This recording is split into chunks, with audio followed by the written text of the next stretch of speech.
वर्णिवेशरमणीय दर्शनम मंदहासरुचिराननाम्बुजं पूजितं सुरु नरोत्तमैर्मुदा धर्मनंदनमहं विचिन्तये।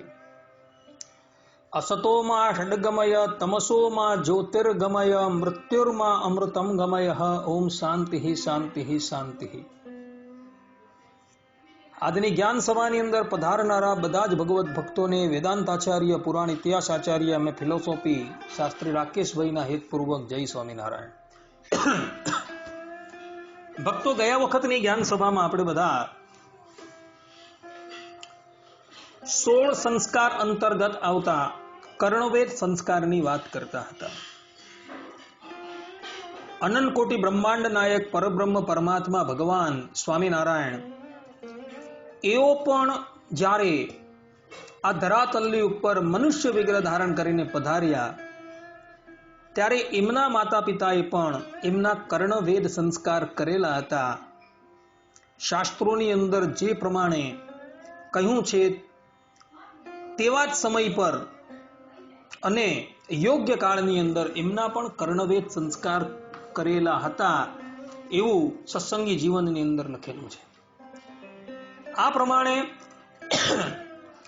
9મો કર્ણવેદ સંસ્કાર જે છે એ આપણે વિગતવાર અવલોકન કરી આવ્યા।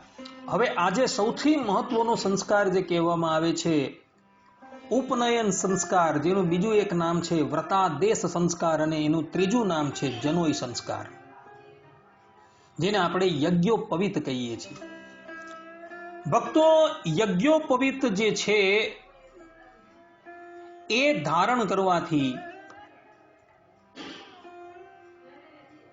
બાળકને દ્વિજત્વની પ્રાપ્તિ થાય છે।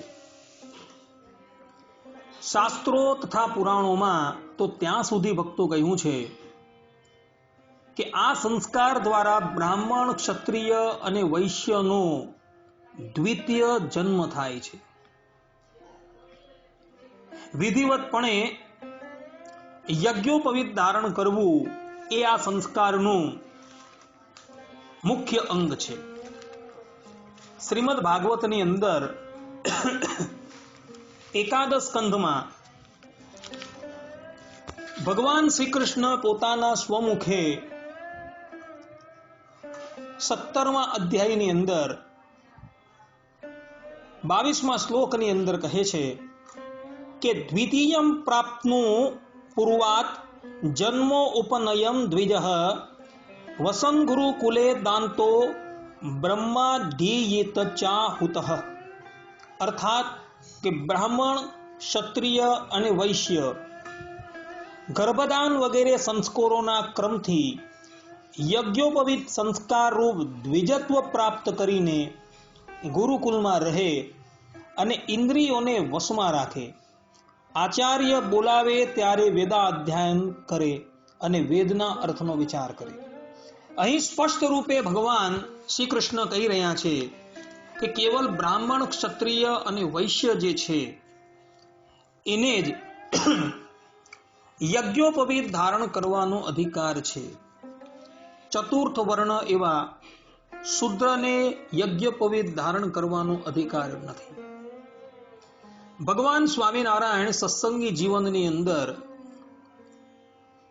પંચમ પ્રકરણની અંદર દ્વિતીય અધ્યાયમાં 27 થી 30મા શ્લોકની અંદર સ્પષ્ટ રૂપે કહે છે કે પૂર્વે ત્રેતાદી યુગમાં, એટલે કે સતયુગ, ત્રેતા અને દ્વાપર, આ 3 યુગોમાં દ્વિજાતીય સ્ત્રીઓને પણ ઉપનયન સંસ્કાર, વેદાધ્યયન, ગાયત્રી પાઠનાદિ થતું હતું। તે યુગાંતરમાં પણ ત્રૈવેણિકોની તીક્ષ્ણ બુદ્ધિવાળી બ્રહ્મવાદીની તથા સદ્યોવધુ એવી 2 પ્રકારની સ્ત્રીઓ હતી। તે પ્રકારનો આશ્રમ ભેદ પણ હતો। તે બંનેને મધ્ય પ્રથમની મહાવ્રતનિષ્ઠ બ્રહ્મવાદીની નારીઓને નૈષ્ટિકોની પેઠે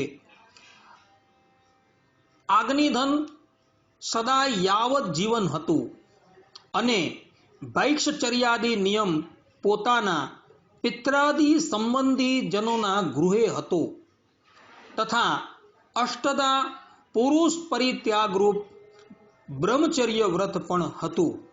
બીજી જે સદ્યોવધુ નામની નારીઓ હતી તેમને તો વૈરાગ્યના અભાવને લીધે યજ્ઞોપવિત સંસ્કાર થયા પછી વિવાદ થતો હતો. આ આશ્રમ ભેદ અને ઉપનયન અધ્યયન આદિ કળિયુગમાં નારીઓને એની તીક્ષ્ણ બુદ્ધિના અભાવને લઈને પ્રતિબંધિત કરવામાં આવેલું છે. ભગવાન સ્વામિનારાયણ સ્પષ્ટ રૂપે કહે છે કે પહેલા જે 3 યુગો હતા, સતયુગ, ત્રેતા અને દ્વાપર યુગ, એની અંદર સ્ત્રીઓને યજ્ઞોપવિત સંસ્કાર જે છે એ થતો હતો. એને વેદાધ્યાયન પણ કરાવવામાં આવતું હતું તથા એ જે સ્ત્રીઓ જે છે એ અષ્ટ પ્રકારે બ્રહ્મચર્ય વ્રત ધારણ કરીને યાવત જીવન નૈષ્ઠિકોની પેટે રહી શકતી હતી. પરંતુ કળિયુગની અંદર સ્ત્રીઓની તીક્ષ્ણ બુદ્ધિ જે છે એ કુંઠિત થઈ જવાને લઈને એને યજ્ઞોપવિત તથા વેદાધ્યાયનથી વંચિત રાખવામાં આવેલી છે. અને આ જ વાત યમસ્મૃતિની અંદર પણ કહેલી છે. અને વૃદ્ધોની પરંપરાથી બીજી પણ એક વાત જાણવા મળી છે કે જે દિવસથી માતાઓએ ઇન્દ્રની બ્રહ્મહત્યા જે છે એના ચતુર્થ ભાગને સ્વીકારેલો તે દિવસથી સ્ત્રીઓને યજ્ઞોપવિત ધારણ કરાવવાનું બંધ કરવામાં આવેલું.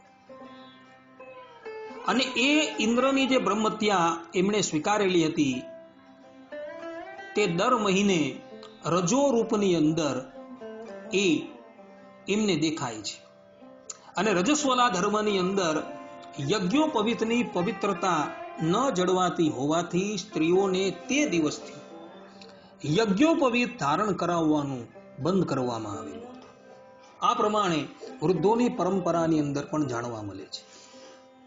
કહેવાનું તાત્પર્ય એ છે કે પૂર્વે જે 3 યુગો હતા એ 3 યુગોની અંદર સ્ત્રીઓની તીક્ષ્ણ બુદ્ધિ હતી અને તીક્ષ્ણ બુદ્ધિ હોવાને લઈને એ લોકોના યજ્ઞોપવિત સંસ્કાર પણ થતા હતા અને એને વેદો પણ ભણાવવામાં આવતા હતા.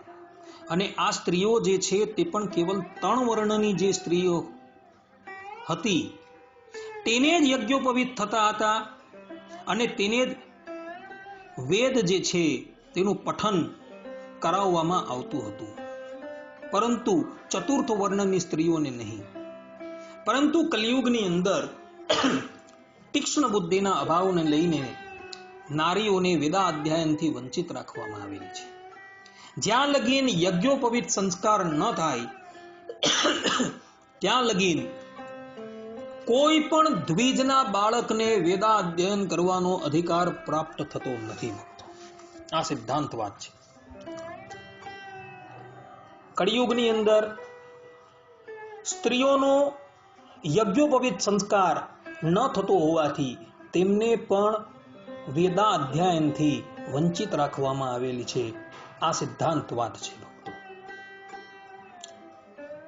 આ પ્રમાણે શાસ્ત્રોની અંદર આ વાત જે છે એ લખાયેલી છે. 3 વર્ણના બ્રાહ્મણ, ક્ષત્રિય અને વૈશ્ય એ જે બાળક છે એ બાળકોએ પણ સમયસર યજ્ઞોપવિત ધારણ કરી લેવાનું છે. બ્રાહ્મણનો યજ્ઞોપવિત સંસ્કાર જે છે એ 8 વર્ષે, ક્ષત્રિયોનો 12 વર્ષે અને વૈશ્ય જે છે તેનો 16 વર્ષે કરવામાં આવે છે. એની અંદર પણ સમય મર્યાદા બાંધવામાં આવેલી છે. બ્રાહ્મણ વર્ણ જે છે એ 8 વર્ષથી લઈને 14 વર્ષ પર્યંત યજ્ઞોપવિત જે છે એ લઈ શકે છે. ક્ષત્રિય વર્ણ જે છે તે 12 વર્ષથી લઈને 20 વર્ષ પર્યંત નો જે સમયગાળો છે એ સમયગાળાની અંદર યજ્ઞોપવિત ધારણ કરી શકે છે. અને વૈશ્ય વર્ણ જે છે એ 16 વર્ષથી લઈને 24 વર્ષ પર્યંત યજ્ઞોપવિત ધારણ કરી શકે છે. જો બ્રાહ્મણ, જો ક્ષત્રિય અને જો વૈશ્ય આ નિશ્ચિત કરેલી અવધિ પછી યજ્ઞોપવિત સંસ્કાર કરવા તૈયાર થાય તો એનો એ યજ્ઞોપવિત સંસ્કાર માન્ય નથી રખાતો. મહાપુરુષોનું એવું પણ કહેવું છે કે આ દ્વિજ જે છે એટલે કે બ્રાહ્મણ, ક્ષત્રિય અને વૈશ્ય એ નિશ્ચિત કરેલી સમય મર્યાદા જે છે એ સમય મર્યાદાની અંદર કદાચ કોઈ કારણવશાત યજ્ઞોપવિત ન લઈ શકે તો ત્યારબાદ એને પ્રાયશ્ચિત કરાવીને પણ યજ્ઞોપવિતથી અલંકૃત કરવા. આ પ્રમાણે મહાપુરુષોનું કહેવું છે. એના પ્રાયશ્ચિતો જે છે એ ધર્મશાસ્ત્રોની અંદર કીધેલા છે ભક્તો, એ ત્યાંથી જોઈ લેવા. કહેવાનું તાત્પર્ય એ છે કે જે પ્રમાણે સમયની મર્યાદા આપેલી છે તે પ્રમાણે આ દ્વિજ વર્ણ જે છે બ્રાહ્મણ, ક્ષત્રિય અને વૈશ્ય એને યજ્ઞોપવિત જે છે એ ધારણ કરવાનું છે. શાસ્ત્રો વિધિથી ઉપનયન સંસ્કાર થઈ ગયા બાદ ગુરુ બાળકના ખભાને તથા હૃદયને સ્પર્શ કરતા કહે છે, મમ વ્રતે તે હૃદયમ દધામી મમ ચિત્તમ અનુચિત્તમ તે અસ્તુ મમ વાચ મેકમના જુષસ્વ બૃહસ્પતિશ ત્વા નિયનક્તુ મહ્યમ. અર્થાત કે હું વૈદિક તથા લૌકિક શાસ્ત્રોનું જ્ઞાન કરાવનાર વેદ વ્રત તથા વિદ્યાવ્રત આ 2 વ્રતોને તારા હૃદયમાં સ્થાપન કરી રહ્યો છું. તારું ચિત્ત, મન અથવા અંતકરણ મારા અંતકરણના જ્ઞાન માર્ગમાં અનુસરણ કરતું રહે. અર્થાત જે પ્રમાણે અમો તમોને ઉપદેશ આપી રહ્યા છીએ તે ઉપદેશ તારું ચિત્ત ગ્રહણ કરતું રહે. મારી વાતને તું એકાગ્ર મનથી સમાહિત થઈ સાંભળ અને ગ્રહણ કર. બુદ્ધિ વિદ્યાના સ્વામી બૃહસ્પતિ તને મારી વિદ્યાઓથી સંયુક્ત કરે. ભક્તો, યજ્ઞોપવિત સંસ્કાર જે છે એ બહુ વિસ્તૃત છે. એ યજ્ઞોપવિત સંસ્કાર કેવી રીતના કરવો, એમાં કયો વિધિ છે, એ બધો જ વિધિ છે એ જે દ્વિજ જે ગોત્રનો હોય અને એ ગોત્રના એ ઋષિએ જે ગૃહસૂત્રનું નિર્માણ કરેલું હોય એ ગૃહસૂત્ર પ્રમાણે એ દ્વિજને યજ્ઞોપવિત જે છે એ અર્પણ કરવામાં આવે છે. દરેક મનુષ્ય ઋષિની સંતાન છે અને એ મનુષ્ય જે ગોત્રની અંદર પ્રગટ થયો હોય એ ગોત્રના આદ્ય ઋષિ જે હોય અને એણે પોતાના ગોત્રની અંદર જે ગૃહસૂત્રનું નિર્માણ કરેલું હોય, જે સંસ્કારો જે વિધિથી કરવામાં આવે એ વિધિનું નિરૂપણ કરેલું હોય, એ ગૃહસૂત્ર પ્રમાણે દરેક દ્વિજે જે છે એ સંસ્કાર કરવાના હોય છે. અને યજ્ઞોપવિત જે છે તે પણ એ ગૃહસૂત્ર પ્રમાણે જ કરવાનું હોય છે. ભક્તો, યજ્ઞોપવિત ધારણ કર્યા બાદ એ બ્રાહ્મણ છે, ક્ષત્રિય છે અને વૈશ્ય બાળક જે છે તેનો બીજો જન્મ થાય છે. એને દ્વિજત્વની પ્રાપ્તિ થાય છે, યજ્ઞનો અધિકાર પ્રાપ્ત થાય છે. વેદ ભણવાનો અધિકાર પ્રાપ્ત થાય છે. માટે ભક્તો, જે દ્વિજને અર્થાત કે જે બ્રાહ્મણ, ક્ષત્રિય અને વૈશ્ય એને યજ્ઞોપવીતનો અધિકાર છે, તો એણે યજ્ઞોપવીત ધારણ કરી લેવું. મહાપુરુષોનું તો ત્યાં લગીન કહેવું છે કે જેના વંશની અંદર 7 પેઢી પર્યંત બાળકને યજ્ઞોપવીત સંસ્કાર ન કરાતો હોય તો એ કુળ જે છે એ પછી શુદ્ર કુળની અંદર પ્રવેશી જાય છે. માટે ભક્તો, યજ્ઞોપવીત સંસ્કાર અવશ્ય કરવો જરૂરી છે. યજ્ઞોપવીત સંસ્કાર વગર વેદ ભણવાનો અધિકાર પ્રાપ્ત થતો નથી. અને યજ્ઞોપવીત જે છે એ 96 આંગળનું રાખવાનું છે. એમાં એ બ્રહ્મચારી જે છે એને 3 તંતુઓનું યજ્ઞોપવીત જે છે એ ધારણ કરવાનું છે. અને એ યજ્ઞોપવીત ડાબા ખભાથી લઈને જમણી કટી પર્યંત હોવું જોઈએ. જમણી કટીની નીચે લગીનું યજ્ઞોપવીત તથા નાભીની ઉપર પર્યંતનું યજ્ઞોપવીત જે છે એ વર્જ્ય બતાવવામાં આવેલું છે. એટલે અતિશય લાંબુ પણ ન હોવું જોઈએ ને અતિશય ટૂંકું પણ ન હોવું જોઈએ. કારણ કે શાસ્ત્રોમાં એવા વિધાનો જોવા મળે છે કે અતિશય લાંબુ યજ્ઞોપવીત હોય અને અતિશય ટૂંકું યજ્ઞોપવીત હોય તો એને એ ધારણ કરનારાએ એનું પ્રાયશ્ચિત કરવાનું હોય છે. અતિશય લાંબુ યજ્ઞોપવીત હોય અર્થાત કે કટીની નીચે જતું હોય અને લઘુ શંકા કે દીર્ઘ શંકા ગયા હોય અને એના કિંચિત છાંટા જો એના પર ઉડે તો એ યજ્ઞોપવીત જે છે એ પવિત્ર થઈ જાય છે.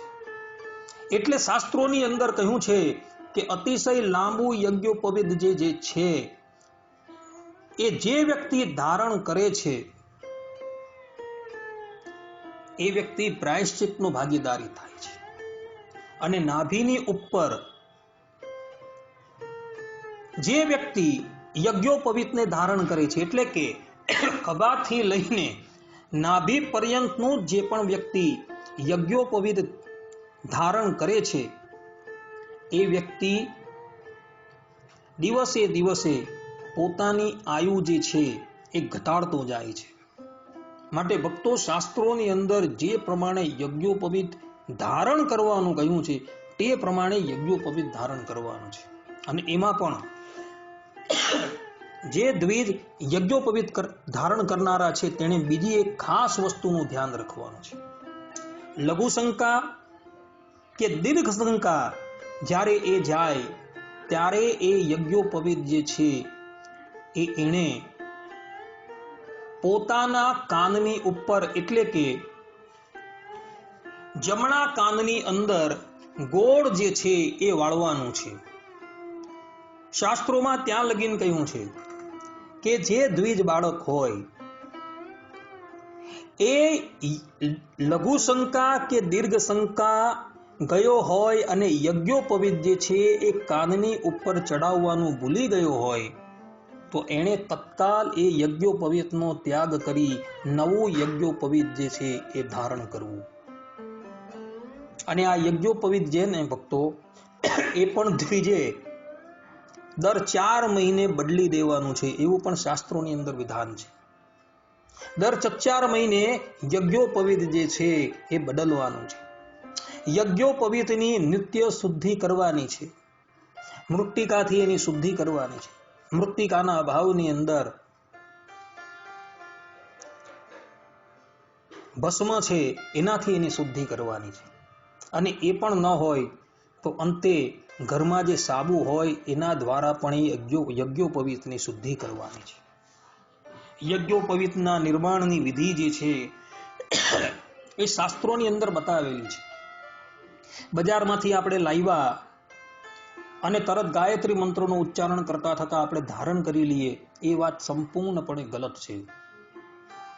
યજ્ઞોપવીતની રીત જે પ્રમાણે બતાવેલી છે એ પ્રમાણે યજ્ઞોપવીતના એક તંતુઓની ઉપર એક દેવતાઓનું આવાહન કરવાનું છે. 3 ગાંઠો પર 3 દેવતાઓનું આવાહન કરવાનું છે અને ત્યારબાદ એ યજ્ઞોપવિત જે છે એને પુષ્પાંજલિ તથા ભોગ અર્પણ કરવાના છે અને પછી એને ધારણ કરવાનું છે. અને વૈષ્ણવ હોય તેને તો આ બધો ક્રમ પૂર્ણ થયા બાદ એ યજ્ઞોપવિત જે છે એ પરમાત્માને અર્પણ કરીને પછી એની પ્રસાદી રૂપ યજ્ઞોપવિત જે છે ધારણ કરવાનું છે. આ બધી વિધિ જે છે એ શાસ્ત્રોની અંદર બતાવેલી છે. જે વ્યક્તિ આ પ્રમાણેની વિધિનું આચરણ નથી કરતો અને બજારમાંથી લાવીને એ યજ્ઞોપવિત જે છે એ સીધું ધારણ કરી લે છે, એ યજ્ઞોપવિતથી પ્રાપ્ત થતા લાભોથી એ વંચિત રહી જાય છે ભક્તો. માટે શાસ્ત્રોની અંદર જે પ્રમાણે યજ્ઞોપવિત નિર્માણ કરવાની વિધિ બતાવેલી છે એ વિધિ અનુસાર જ યજ્ઞોપવિત જે છે એ ધારણ કરવાનું છે. અને ધારણ કર્યા બાદ જે દ્વિજ હોય તેને સંધ્યા છે, ગાયત્રીનો જપ છે, વૈશ્વદેવ છે, હોમ છે ઇત્યાદિ જે શાસ્ત્રોમાં જે કર્મો બતાવેલા છે એ કર્મો પણ યાવત જીવન કરવાના છે. માટે યજ્ઞોપવિત ધારણ કરનારાએ ખાસ ધ્યાન રાખવું. જે પ્રમાણે સંધ્યા કરવાનું વિધાન બતાવેલું છે, ગાયત્રી જપ કરવાનું વિધાન બતાવેલું છે, વૈશ્વદેવ કરવાનું વિધાન બતાવેલું છે, હોમ કરવાનું વિધાન બતાવેલું છે, વિષ્ણુની પૂજા કરવાનું વિધાન બતાવેલું છે, એ બધા જ વિધાનોને અનુસરતા થકા એને યાવત જીવન જે છે એ જીવન યાપન કરવાનું છે. માટે યજ્ઞોપવિત સંસ્કાર થયા બાદ સ્વૈર રીતે વર્તવાનું નથી. યજ્ઞોપવિત સંસ્કાર થયા બાદ તો આપણે ઘણી કાળજી રાખવાની છે અને એ યજ્ઞોપવિતની મર્યાદા જે છે એ આપણે અક્ષુણ્ણ રાખવાની છે. માટે જે દ્વિજ હોય એ દ્વિજ વર્ણોએ શાસ્ત્રોમાં જે પણ કોઈક નિયમો બતાવેલા છે એ નિયમોનું આચરણ કરતા થકા